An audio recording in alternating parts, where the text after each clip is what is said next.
Hello नमस्कार दोस्तों, कैसे हैं आप सब लोग। आशा करते हैं कि आप सब लोग सुरक्षित होंगे अपने अपने घरों में इस कोरोना महामारी के चलते। जैसा कि आप सबको पता है कि सारे स्कूल और कॉलेजेस बंद हैं और हम लोग अपने इस यूट्यूब चैनल के माध्यम से आप लोगों को पढ़ा रहे थे हाई स्कूल की विज्ञान। और विज्ञान में हम लोग रसायन विज्ञान पढ़ रहे थे और उसका टॉपिक हम लोग डिस्कस कर रहे थे कार्बनिक यौगिक।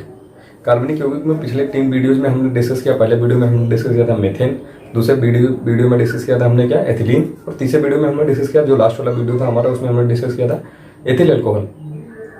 और अभी हम क्या डिस्कस करने वाले हैं, अभी हम डिस्कस करने वाले हैं एसिटिक अम्ल। एसिटिक अम्ल फार्मूला क्या होता है इसका, CH3COOH। इसका फार्मूला होता है CH3COOH।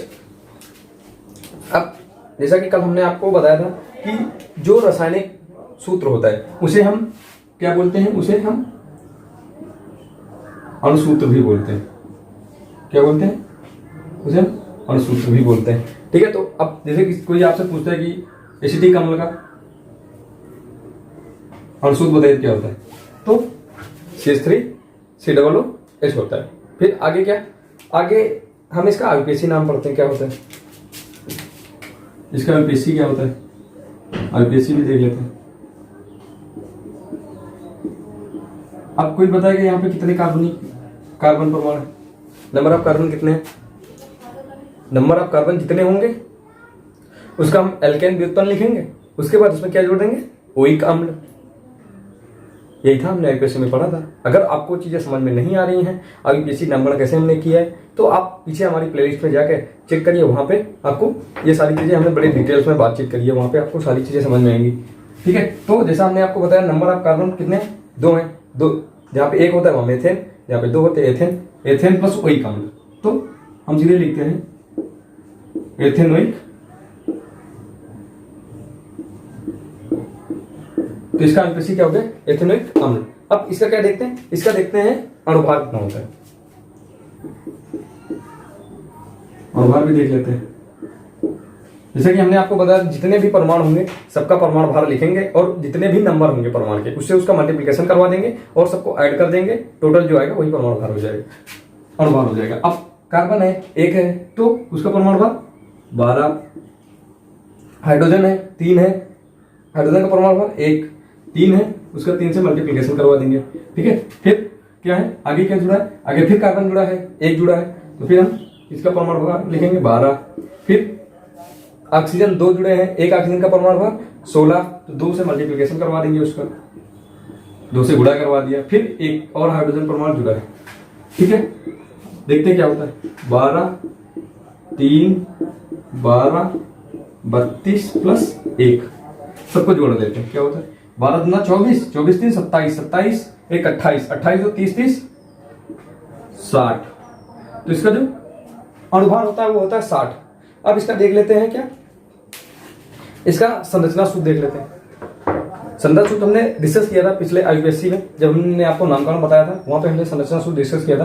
फिर भी एक बार हम और देख लेते हैं क्या कैसे लिखते हैं। CH3, जैसा कि आप लोगों को पता है कि कार्बन की संख्या कितनी होती है, 4 होती है। ठीक है, तो 3 तो हमने पूरी कर दी, अब एक और पूरी करनी है, वो भी हमने एकल बंध से ही पूरी कर दी। ठीक है,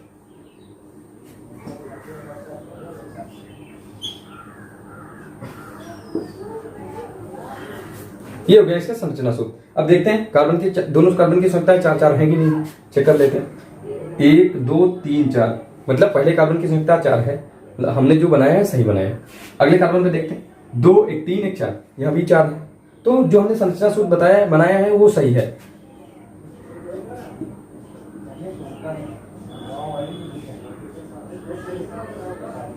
तो अभी हमने क्या क्या डिस्कस किया, हमने डिस्कस किया क्या एसिटिक अम्ल का जो अणुसूत्र होता है वो डिस्कस किया, IUPAC नाम डिस्कस किया, क्या एथेनोइक अम्ल होता है।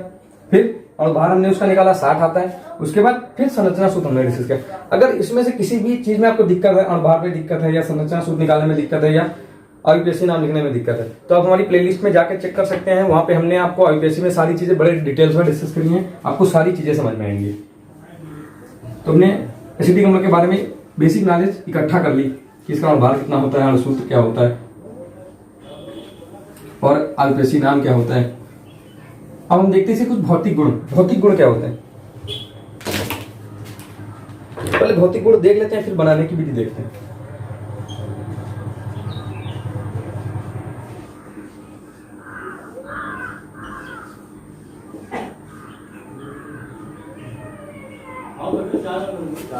अब इसके पहले हम क्या देख लेते हैं, पहले इसके हम भौतिक गुण देख लेते हैं।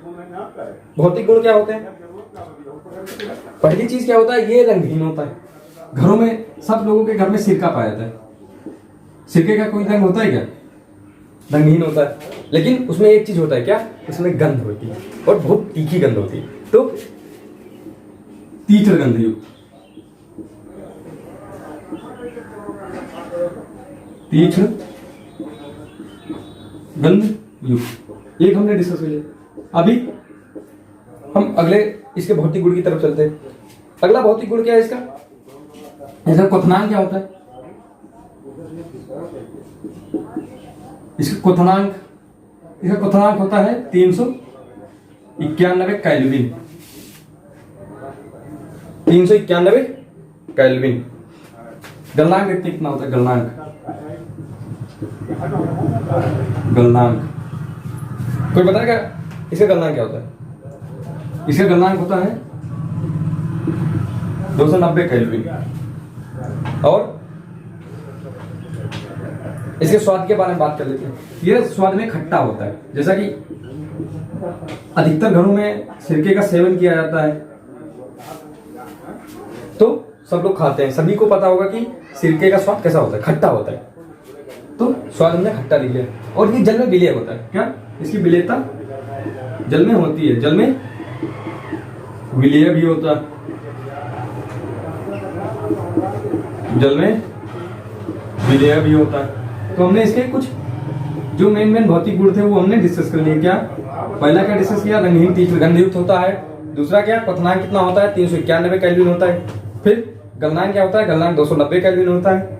स्वाद में खट्टा होता है, जल में विलेय होता है। अच्छा, एक काम करिएगा, आप लोगों का होमवर्क आप कमेंट में करके जरूर बताइएगा कि 391 केल्विन को आप सेल्सियस में बदलिएगा और 290 केल्विन को भी सेल्सियस में बदलिएगा। आप लोग कमेंट में करके बताइएगा कि इनका जब केल्विन में डिग्री सेंटीग्रेड में बदलेंगे तो आंसर क्या आएगा। ठीक है, ये आप लोग का होमवर्क है। 391 केल्विन इसका क्वथनांक होता है, गलनांक होता है 290 डिग्री सेंटीग्रेड। ठीक है, अब हमने भौतिक गुण डिस्कस कर लिए। अब देखते हैं ये बनाया कैसे आता है, या जो हमें कहाँ प्राप्त होता है वो चीजें डिस्कस कर लेते हैं। भौतिक गुण तो हमने डिस्कस कर लिए, और कल हमने लास्ट की वीडियो में डिस्कस भी किया था क्या, कि भौतिक गुण जरूर पढ़ते हुए चलिएगा, नहीं तो क्वेश्चन वहीं से बनते हैं कि ये भौतिक गुण है इस कार्बनिक यौगिक का या इस यौगिक का, और रासायनिक गुण उसके एक दो दे दिए जाएंगे, फिर पूछा जाएगा इससे क्रिया करके क्या बनाएगा, तो फिर वहां पे आप लोग फंस जाएंगे, इसलिए पढ़ के जाइएगा। अब अभी हमने बात करा सिरका की।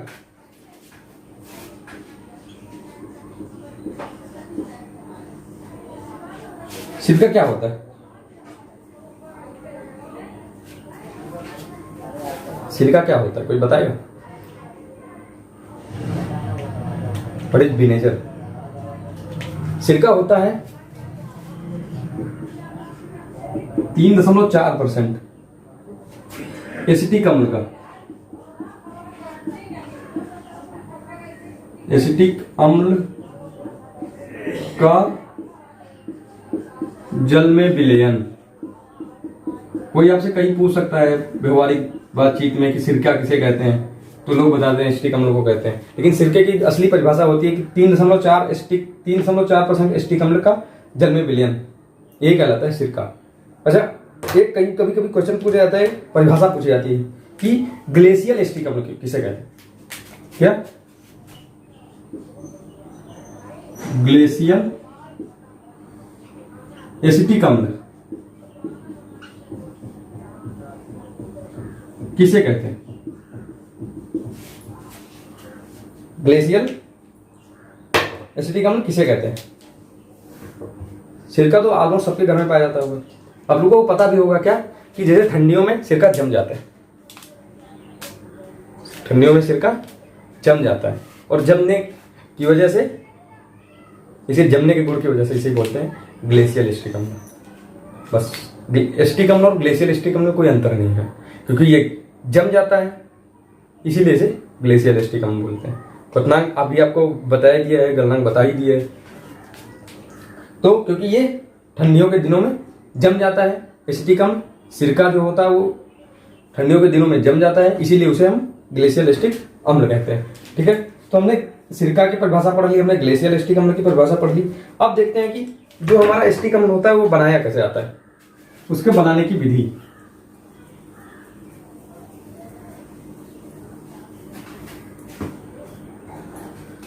देखते हैं बनाने की विधि क्या होती है। बनाने की विधि क्या क्या होती है। अब सिरका बनाते कैसे हैं, मतलब एसिटिक अम्ल बनाते कैसे हैं। कल हमने आपको एथेनॉल पढ़ाया था। एथेनॉल का एक गुण बताया था, रासायनिक गुण ऑक्सीकरण। और ऑक्सीकरण में हमने एक चीज बताया था कि यहां पे कोई बहुत पावरफुल अपकर्मक यूज होता है, चाहे क्षारीय KMnO4 हो या अम्लीय K2Cr2O7 हो। और जब वो ऑक्सीकरण होगा तो क्या बनेगा, तब बनता था एसिटिक अम्ल। तो यही होती है एथेनोइक अम्ल का बनाने की प्रयोगशाला भी। क्या, जब हम एथेनॉल मीन्स CH3CH2OH का ऑक्सीकरण करवाते हैं किसकी उपस्थिति में, किसी शक्तिशाली अपकर्मक जैसे क्षारीय KMnO4 या अम्लीय K2Cr2O7 की उपस्थिति में जब हम उसका ऑक्सीकरण करवाते हैं तो क्या बनता है, तो वहां एसिटिक अम्ल बनता है। आइए देखते हैं। एथेनॉल हो गया CH3CH2OH, फिर उसका करवाए ऑक्सीकरण किसकी उपस्थिति में, क्षारीय KMnO4 या अम्लीय पोटेशियम डाइक्रोमेट की उपस्थिति में जब हम इसका ऑक्सीकरण करवाते हैं तब क्या बनता है, तब वहां पे बनता है एसिटिक अम्ल बनता है। देखिए अब क्रिया संतुलित है कि नहीं, नहीं है तो कर लेते हैं, अगर है तो कोई बात नहीं। CH3CH2 दो C हैं, H यहाँ पे कितने हैं, 3 3 6, यहाँ पे कितने हैं, 4 है ना। ऑक्सीजन कितना है, ऑक्सीजन है 1। ठीक है, तो अब क्या करेंगे कि अब क्रिया हमारी संतुलित हो जाएगी। ऑक्सीजन यहाँ पे 2 है, ऑक्सीजन 2 है, कार्बन भी 2 है, कार्बन 2 है, बचा खेल किसका, हाइड्रोजन का। अब यहाँ पे जो बाई प्रोडक्ट है, बाई प्रोडक्ट हमने नहीं निकाला है, बाई प्रोडक्ट भी निकलेगा क्या,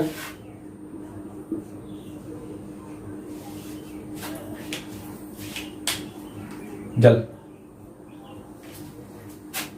मेन प्रोडक्ट हमारा एसिटिक अम्ल हो गया, बाई प्रोडक्ट हमारा हो गया जल। अब देखते हैं संतुलित है कि नहीं संतुलित है, जरूर संतुलित होगी, नहीं होगी तो कर लेंगे। ऑक्सीजन यहाँ पे कितने हो गए, 3, हाइड्रोजन कितने हो गए, 3 2 5 है ना, नहीं 4 2 6 हो गए। अब हाइड्रोजन तो हमारे संतुलित हो गए, लेकिन ऑक्सीजन का जो संतुलन था वो खराब हो गया। कैसे खराब हो गए, यहाँ पे कितने थे, 2 हैं, यहाँ पे हो गए 3। तो अब हम क्या करते हैं, हम कुछ नहीं करते हैं, हम यहाँ पे करवाते हैं इसका 2 से गुणा। अब 2 ऑक्सीजन ये, एक ये मिलकर 3, और हमारी क्रिया हो गई संतुलित। तो समझिएगा, जब हम एथेनॉल का ऑक्सीकरण करवाएंगे किसी शक्तिशाली अपकर्मक की उपस्थिति में, क्षारीय KMnO4 या अम्लीय पोटेशियम डाइक्रोमेट, तब क्या प्राप्त होगा हमें, एसिटिक अम्ल और जल प्राप्त होगा। ये हो गई इसके प्रयोगशाला विधि यही होती है, और इसे व्यापारिक विधि द्वारा भी ऐसे ही बनाया जाता है, क्योंकि व्यापारिक विधि मीन्स बड़े मात्रा में जब बनता है। ठीक है, तो ये पूछा जाता है कि एसिटिक अम्ल आप कैसे प्राप्त करेंगे, तो जरूर याद रखिएगा। ठीक है, अब कुछ अलग अलग विधियां हैं वो भी हम देख लेते हैं। दूसरा क्या है, मेथिल साइनाइड से कैसे बनता है, मेथिल साइनाइड। साइनाइड से कैसे बनता है, अच्छा आपके सिलेबस में है नहीं साइनाइड, नहीं आईपीएससी में इंटर में है साइनाइड, वहां पे आईपीएससी में जब आप पढ़ेंगे तो आपको मिलेगा साइनाइड। साइनाइड ग्रुप कौन सा होता है, जहां लास्ट में CN जुड़ा होता है। तो मेथिल साइनाइड मतलब CH3 CN। मेथिल साइनाइड से कैसे प्राप्त करेंगे? जब मेथिल साइनाइड का तनु अम्ल या क्षार, कुछ भी ले सकते हैं, अम्ल भी ले सकते हैं और क्षार भी ले सकते हैं, के द्वारा उसका जल अपघटन करवाते हैं, तब हमें एसिटिक अम्ल प्राप्त होता है। और क्या प्राप्त होता है? और प्राप्त होता है NH4Cl। NH4Cl को क्या बोलते हैं, कोई बताएगा? NH4Cl के बारे में तो आप लोगों ने पढ़ा होगा, नौसादर। NH4Cl अमोनियम क्लोराइड, ठीक है, तो करवाते हैं। किसे किसे करवाना है? मेथिल साइनाइड का तनु अम्ल के साथ जब जल अपघटन करवाते हैं, तो हमने अम्ल ले लिया और क्या ले लिया, इसका करवाते हैं जल अपघटन। तो हमें क्या प्राप्त होगा? हमें प्राप्त होगा एसिटिक अम्ल प्राप्त होगा और प्राप्त होगा नौसादर।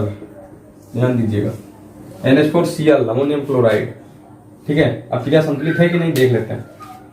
N1 है, N1 है, हाइड्रोजन कितने हैं? 3 1 4 2 6, 3 1 4 4 8, यहाँ पे कार्बन है 2, कार्बन है 2, Cl1 है, Cl1 है। बस क्या नहीं बैलेंस है? बैलेंस नहीं है यहाँ पे हाइड्रोजन, 3 1 4 4 8, यहाँ पे कितने हैं? 3 1 4 और 2 6, ठीक है। तो हम क्या करते हैं, यहाँ पे 2 से गुणा करवा देंगे, कितना हो जाएगा? 2 दूना 4, 4 3 7 1 8, 3 1 4 4 8। ऑक्सीजन भी 2 थे, ऑक्सीजन भी 2 हो गए, ठीक है। तो क्रिया हो गई हमारी संतुलित। तो मेथिल साइनाइड से कैसे हम प्राप्त करेंगे एसिटिक अम्ल? किसी भी तनु अम्ल, यहाँ पे हमने अम्ल ले लिया, आप क्षार भी ले सकते हैं, तो जो आपका बाई प्रोडक्ट होगा वो बदल जाएगा। ध्यान दीजिएगा, यहाँ पे अगर अम्ल लेंगे तो बाई प्रोडक्ट दूसरा आएगा, अगर क्षार लेंगे तो NH4OH आएगा।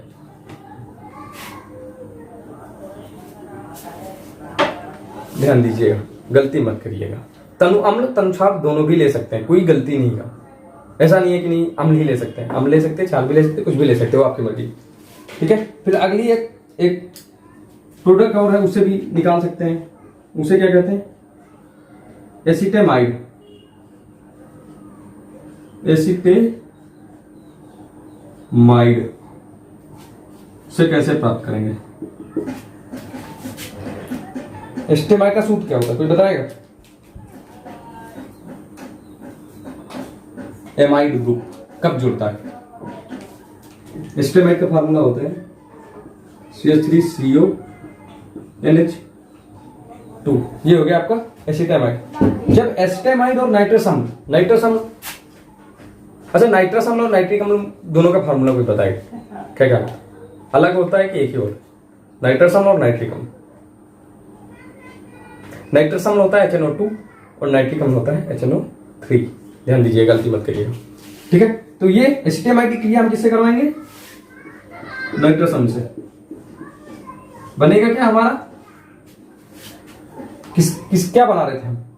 एसिटिक अम्ल बनाने की भी पढ़ रहे थे, तो क्या बनेगा हमारा? एसिटिक अम्ल बनेगा, और क्या बनेगा? और नाइट्रोजन गैस मुक्त होगी। तो बनाते हैं एसिटिक अम्ल। एसिटिक अम्ल बना दिया हमने, नाइट्रोजन गैस हमने मुक्त करा दी और जल निकल गया। अभी अब क्रिया देख लेते हैं संतुलित है कि नहीं। देखिएगा यहाँ पे कितना है ऑक्सीजन? 2 1 3 है। यहाँ पे कितने? 2 1 3 है। नाइट्रोजन कितने हैं? 1 है 2 है। नाइट्रोजन 2 है। कार्बन कितने हैं? 2 है। कार्बन यहाँ पे 2 है, ठीक है। हाइड्रोजन देख लेते हैं। 3 2 5 1 6 है। 3 1 4 2 6, मतलब क्रिया हमें संतुलित करनी ही नहीं है, संतुलित पहले से ही है। अब यहाँ पे इसका नाम लिख देते हैं नाइट्रस अम्ल, ठीक है। तो ध्यान दीजिएगा, ये दोनों क्रियाएं पूछी जा सकती हैं बाय नेम कि कैसे प्राप्त करोगे मेथिल साइनाइड से एसिटिक अम्ल, कैसे प्राप्त करोगे एसिटेमाइड से एसिटिक अम्ल, या क्या होता है जब मेथिल साइनाइड क्रिया करता है किसी तनु अम्ल के साथ जल की उपस्थिति में, या क्या होता है जब हम जल अपघटन करवाते हैं मेथिल साइनाइड और किसी तनु अम्ल का। ऐसे क्वेश्चन बन गए। क्या होता है जब एसिटेमाइड क्रिया करता है नाइट्रस अम्ल के साथ। तो हम आपको बताते हैं कि कैसे क्वेश्चन बनेंगे, पेपर में क्वेश्चन कैसे पूछे जाते हैं। ऐसे ही क्वेश्चन पूछा कहीं अलग से नहीं आने वाला, कुछ अलग से नहीं पूछा जाएगा। सब जितना हम पढ़ाएंगे उसी में से कहीं ना कहीं आपको फंसेगा। तो इसीलिए हम बताते हैं कि आप प्रैक्टिस करते रहिए, मेहनत करते रहिए और पढ़ते रहिए। अभी हमने भौतिक गुण पढ़ लिए, हमने बनाने की विधि पढ़ ली। अब हम क्या पढ़ेंगे? अब हम पढ़ेंगे रासायनिक गुण। एसिटिक अम्ल का रासायनिक गुण क्या क्या होते हैं।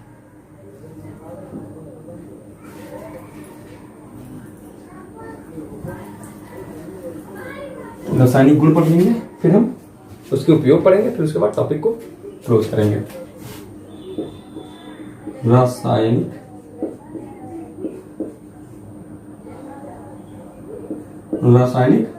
गुण। रासायनिक गुण पहला तो देखते हैं कि जब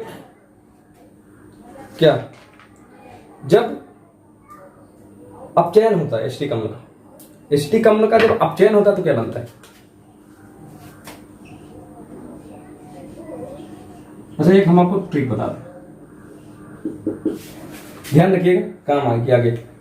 आपको क्रिया याद करने में बहुत आसानी होगी। किसी भी प्रोडक्ट का, किसी भी यौगिक का जब हम ऑक्सीकरण करवाते हैं तो जो दूसरा यौगिक हमें प्राप्त होता है, जैसे हमने एथेनॉल का ऑक्सीकरण करवाया था तो हमें एसिटिक अम्ल प्राप्त हुआ था। तो जब हम एथेनॉल का ऑक्सीकरण करवाए थे तो एसिटिक अम्ल प्राप्त हुआ था। तो जब हम एसिटिक अम्ल का अपचयन करवाएंगे, क्योंकि आपको पता है ऑक्सीकरण और अपचयन दोनों एकदम अपोजिट चलते हैं, उसका जब हमने ऑक्सीकरण करवाया, मतलब एथेनॉल का हमने ऑक्सीकरण करवाया तो हमें एसिटिक अम्ल प्राप्त हुआ, और एसिटिक अम्ल का जब हम अपचयन कराएंगे तो एथेनॉल प्राप्त होगा। तो आप ये ध्यान में बैठा के चलिएगा कि जैसे आपको कोई उल्टा रिएक्शन पूछ दी गई तो जहां ऑक्सीकरण होता है वहां हम अपचयन लिख देंगे, बात ही खत्म। बस आपको क्या याद रखना है, आपको उत्प्रेरक याद रखना है कि यहाँ पे हमने कौन सा उत्प्रेरक लगाया था और यहाँ कौन सा लगेगा। जैसे एथेनॉल जब का ऑक्सीकरण होता है तो हम वहां पे लगाते हैं क्षारीय NO4, अम्लीय पोटेशियम डाइक्रोमेट या K2CR2O7, उसका जो रासायनिक फार्मूला होता है। अब यहाँ पे क्या लगेगा, यहाँ पे लगेगा LiAlH4। तो बस आपको उत्प्रेरक याद रखना है, उत्प्रेरक याद रखेंगे तो आपको कोई दिक्कत नहीं आने वाली है। इसका आप चयन करवा दिए,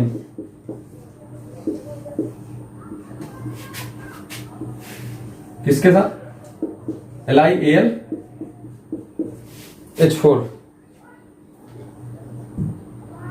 तब क्या बनेगा बताइए, लिथियम एल्यूमिनियम हाइड्राइड के साथ जब इसका चयन करवा दिए तो क्या बनेगा, अभी हमने बताया है कि बनेगा CH3CH2OH। बाकी का जो बाकी बचा वो हम बाई प्रोडक्ट में निकाल देते हैं। बाकी क्या बचेगा, 2 कार्बन होंगे, 6 हाइड्रोजन हो गए, यहाँ पे 4 हाइड्रोजन है, ठीक है। यहाँ पे 3 2 5 1 6 है, यहाँ पे कितना है, 4 है। अभी क्या करेंगे हम,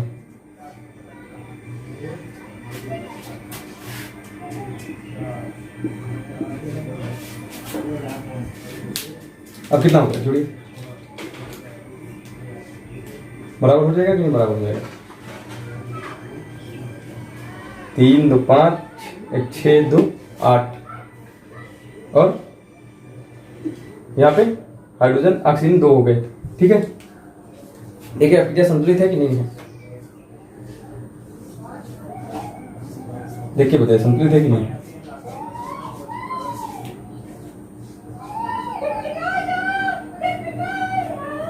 अभिक्रिया संतुलित है कि नहीं है बताइए।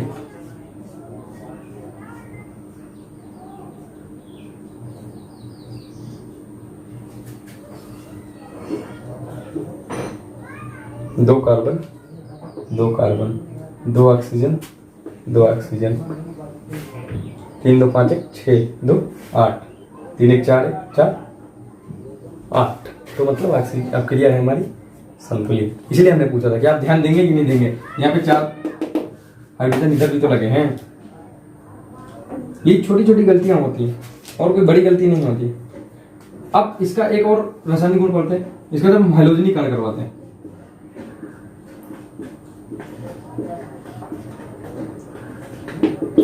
इसका जब हम हैलोजनीकरण करवाते हैं तो क्या बनता है, वहां पे बनता है ट्राइक्लोरोएसिटिक अम्ल। ये प्रतिस्थापन अभिक्रिया है, ये इसकी प्रतिस्थापन अभिक्रिया है। देखिएगा CH3 C डबल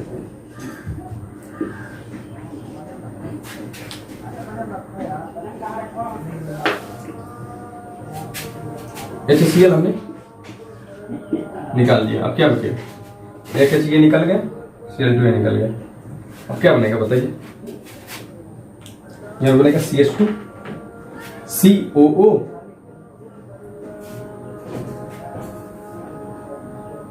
ये ऐसे लिख देते हैं। यहां से H निकला, CH2, ये Cl उठा के यहां जोड़ दिया, COOH लिखते हैं, CH2 Cl COOH। ये क्या है, ये है मोनोक्लोरो, मोनो मीन्स एक, मोनोक्लोरोएसिटिक अम्ल है। अब दोबारा करवाते हैं इसकी क्रिया क्लोरीन से, दोबारा भी करवाते हैं। जब तक ये हाइड्रोजन विस्थापित नहीं हो जाएंगे तब तक हम क्रिया करवाते रहेंगे। गलत हो गया, क्योंकि अब हमारा प्रोडक्ट जो है, हमारा प्रोडक्ट है ये CH2 Cl C double H। अब फिर इसकी हमने क्रिया करवाई Cl2 से, फिर क्या निकला, निकला HCl ही बाहर। अब क्या हो गया, ये हो गया CsCl2 C डबल OH। अब ये क्या बन गया, यहाँ पे 2 क्लोरीन हो गया, मतलब डाई क्लोरो हो गया। ठीक है, ध्यान दीजिएगा। अब हमारे पास क्या है, डाइक्लोरोएसिटिक अम्ल। डाइक्लोरोएसिटिक अम्ल की क्रिया जब हम फिर क्लोरीन से करवाएंगे तो फिर क्या बनेगा, फिर HCl निकलेगा, फिर ये फिर विस्थापित हो जाएगा। तो क्या बनेगा, CCl3 C डबल OH। इसे बोलते हैं ट्राइक्लोरो एसिटिक ट्राइक्लोरो एसिटिक अम्ल, इसे बोलते हैं ट्राइक्लोरो एसिटिक अम्ल। तो ध्यान दीजिएगा, कभी कभी आपसे प्रतिस्थापन अब क्या पूछ ली जाती है। अच्छा, यहाँ पे उत्प्रेरक क्या होगा, यहाँ पे एक प्रेरक होगा लाल फास्फोरस, ये तीनों में चलेगा, यहाँ भी चलेगा, यहाँ भी चलेगा। ठीक है, तो ये हमने यहाँ पे पढ़ा, इसका अपचयन पढ़ा, यहाँ पे हमने इसकी प्रतिस्थापन अभिक्रिया पढ़ी, उसे हम हैलोजनीकरण भी कहते हैं। अच्छा, कल हमने एक चीज पढ़ा था लास्ट वीडियो में, एस्टरीकरण। एस्टरीकरण क्या था, जहाँ पे एल्कोहल और अम्ल कार्बोक्सिलिक अम्ल क्रिया करके क्या बनाते थे, कोई एस्टर बनाते थे, उस सब क्रिया को हम एस्टरीकरण कहते थे। तो हमने लास्ट वीडियो में पढ़ाई था, हमने क्रिया भी देखी थी। तो इस वीडियो में हम उचित नहीं समझते कि वो दोबारा से लिखी जाए। ठीक है, तो आप वहां से पढ़ के आइएगा जरूर। और कई सारे टॉपिक अब हमें रिपीट मिलेंगे, जैसे अभी एस्टरीकरण ही मिला है। अभी हमने इसका यहाँ पे एस्टरीक अम्ल को बनाने की विधि पढ़ी, वो भी पीछे हमने रिपीट पढ़ी थी। तो इसलिए आप पीछे के वीडियो से होके गुजरिए, जिससे आपको पूरा कॉन्सेप्ट क्लियर रहे, कोई दिक्कत ना खड़ी हो आपके सामने। और एक चीज जो हमने आपको एक ट्रिक बताई है, वो जरूर ध्यान दीजिएगा कि कहीं भी आपको ऑक्सीकरण के द्वारा कोई प्रोडक्ट मिलता है, कोई भी यौगिक मिलता है, तो उसका जब अपचयन कराएंगे तो जिस प्रोडक्ट का आपने ऑक्सीकरण, जिस यौगिक का आपने ऑक्सीकरण करवाया था, वही यौगिक आपको दोबारा से मिल जाएगा। तो ये चीज जरूर ध्यान दीजिएगा। ठीक है, अभी हमने पढ़ लिया इसका एस्टरीकरण पढ़ लिया, अपचयन पढ़ लिया और हैलोजनीकरण पढ़ लिया। अभी हम पढ़ेंगे इसका PCl5 से क्रिया करके क्या बनाता है, फास्फोरस पेंटाक्लोराइड। इसकी जब PCl5 से क्रिया करवाते हैं, से क्रिया, तो क्या बनाता है, इंपॉर्टेंट क्रिया है ये। तो बनता है एसिटिल क्लोराइड। देखते हैं कैसे बनता है। CH3 C डबल OH की क्रिया हमने किससे करवाई, PCl5। एसिटिल क्लोराइड का फार्मूला क्या होता है, CH3COCl, और निकलेगा क्या, POCl3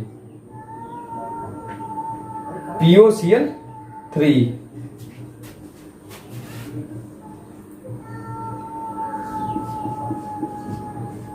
ये हो गया हमारा एसिटिल क्लोराइड प्लस का HCl, इसे कहते हैं एसिटिल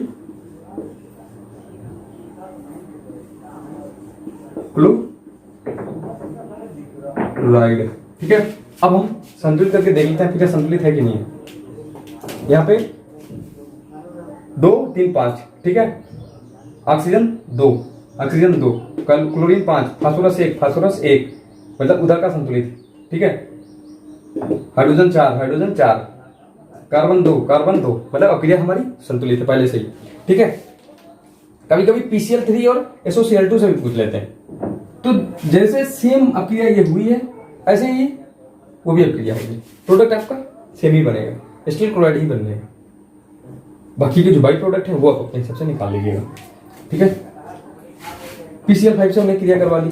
अब क्या बचा, अब हम इसका पढ़ते हैं निर्जलीकरण। निर्जलीकरण करके क्या बनता है, इसका करवाया हमने निर्जलीकरण। जब हम एसिटिक अम्ल का निर्जलीकरण करवाएंगे तो क्या बनेगा,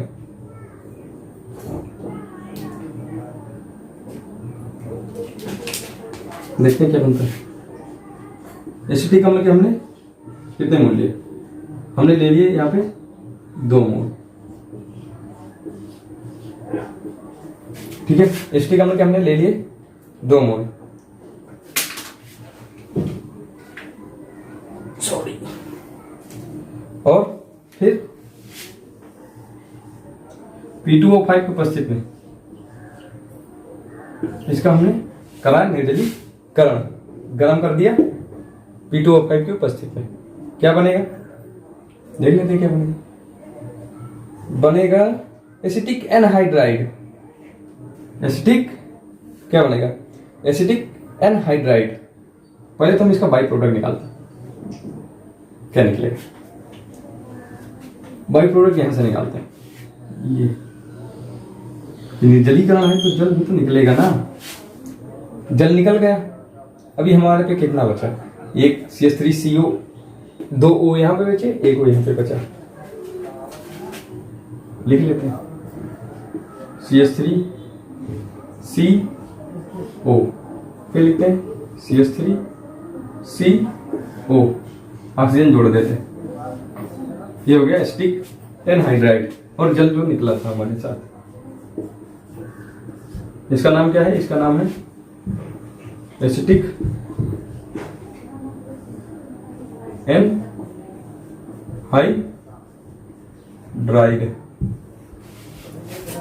एसिटिक एनहाइड्राइड।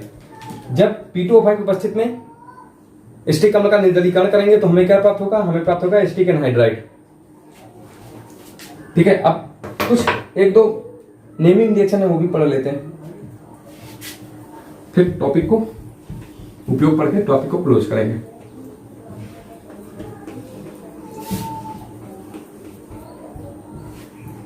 दोनों क्रियाएं महत्वपूर्ण थी, नोट्स बनाते हुए चलिएगा। और जो चीजें नहीं समझ में आ रही है, जैसे LPSC नहीं समझ में आ रही है, तो आप पीछे वीडियो में जाके पढ़िए, सब कुछ समझ में आएगा। अब हम एक अपक्रिया होती है सिम्प, कभी कभी बाई नेम पूछ जाती है, सिम्प अपक्रिया किसे कहते हैं।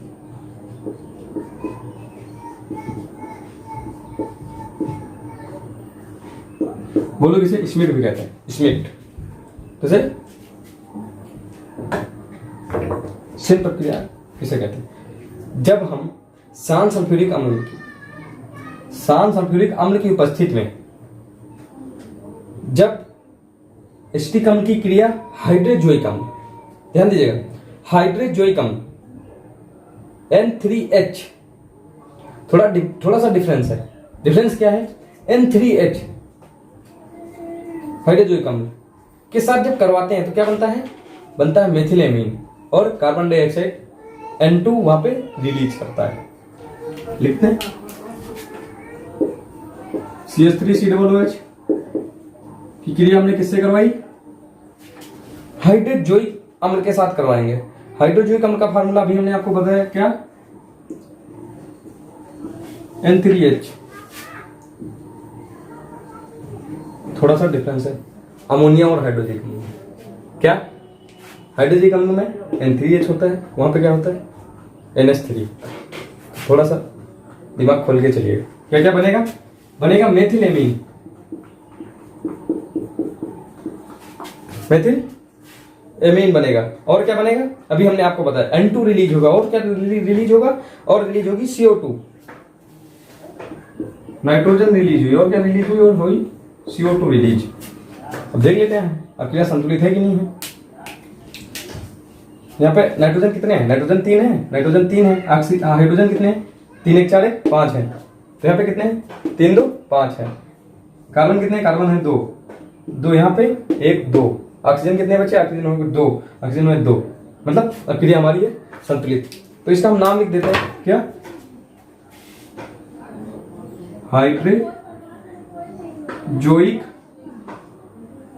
हाइड्रोजोइक अम्ल।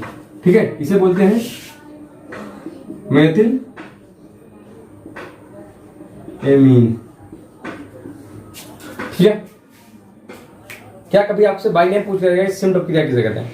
तो आपको सीधा ही लिखना है। जब एस्टिक अम्ल की क्रिया हाइड्रोजोइक अम्ल के साथ करवाते हैं तो हमें क्या प्राप्त होता है? हमें प्राप्त होती है मेथिलेमीन और N2 और CO2 रिलीज होती है। ठीक है, तो इसे बोलते हैं सिम्ट ऑफ क्रिया। अब हमने सारे इसके जो रासायनिक गुण थे वो हमने पढ़ लिए। अब हम पढ़ते हैं इसके उपयोग, फिर टॉपिक को करते हैं क्लोज।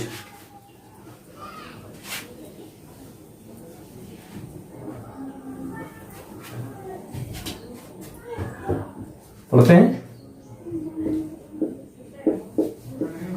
उपयोग। अब उपयोग आपने तो अभी देखा। उपयोग क्या? पहला तो सिरका ही बनाने में होता है, सिरका के रूप में उपयोग होता है, सिरके के रूप में। कहीं कहीं पे इसे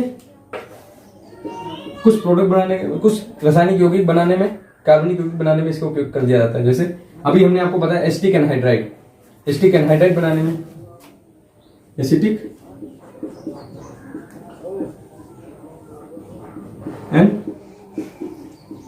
एनहाइड्राइड बनाने में। एसिटिल क्लोराइड अभी बना था, कब बना था? जब हमने POCl3 से इसकी क्रिया कराई थी, एसिटिल क्लोराइड। और क्या अभी एस्टर भी बना था ना, एस्टरीकरण, एस्टर बनाने में इसका उपयोग किया जाता है। ये तो हो गए 2, अभी तीसरा पढ़ते हैं। तीसरा क्या?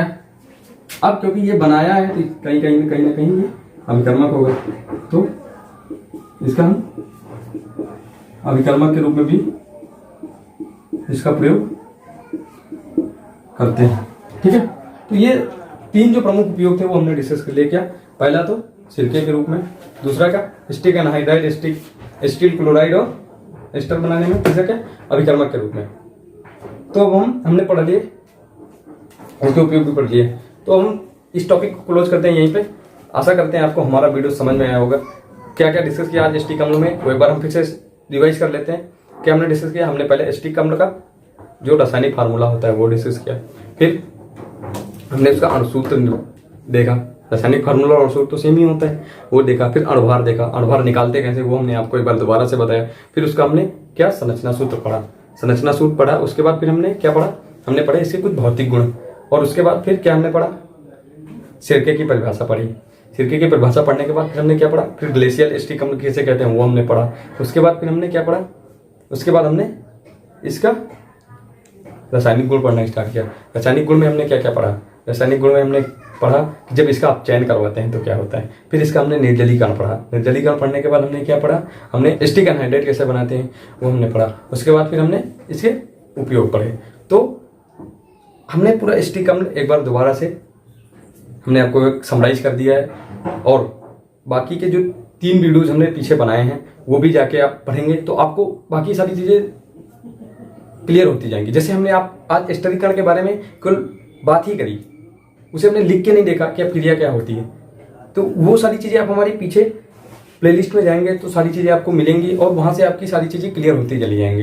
तो आप जाइए और वीडियोस देखिए और अपना कॉन्सेप्ट क्लियर करिए और अच्छे से तैयारी करिए, क्योंकि एग्जाम तो देने ही पड़ेंगे।